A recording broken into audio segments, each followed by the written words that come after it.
चहा आणि बरंच काही. तर तुमचं स्वागत आहे माझ्या नवीन व्लॉगमध्ये.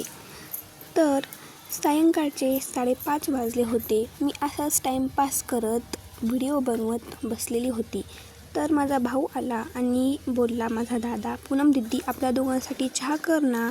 तर मी चहासाठी पातेलं घेतलं आणि माझ्या आणि त्याच्यासाठी चहा करायचा होता 2 कपच. तर पहिल्यांदा पातेलं घेतलं, गॅस चालू केला, त्यामध्ये अर्धा कप पाणी आणि 1 कप दूध ओतलं आणि गरमी असल्यामुळे जास्तीचा चहा नव्हता. दोघांसाठी अर्धा कपच चहा केलेला होता आणि गरमी असल्यामुळे चहा प्यायचं तर काही सुटणार नाही, त्यामुळे मी दोघांसाठी थोडासा चहा केला. नंतर चहापत्ती टाकली, साखर टाकली. चहा असता मस्तपैकी उकळत होता. वाव, चहाचा स्मेलही खूप छान येत होता. आणि खरंच बाकी काहीही सुटेल, आयुष्यातील कोणतीही सवय सुटेल, पण चहाची लागली तलफ कधीच सुटणार नाही आणि कोणाचीही सुटणार नाही. तर चहा मस्तपैकी उकळत होता. त्यानंतर गॅस बंद केला आणि दोघांसाठी 2 कप घेतले.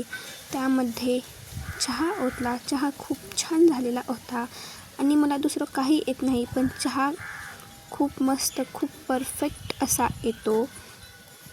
आणि 2 कप चहा झाला. मी त्याला 1 कप दिला आणि मलाही 1 कप चहा घेतला आणि नंतर अंगणात आली.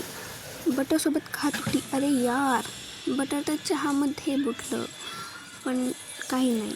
मी बटर आणि चहा घेतला.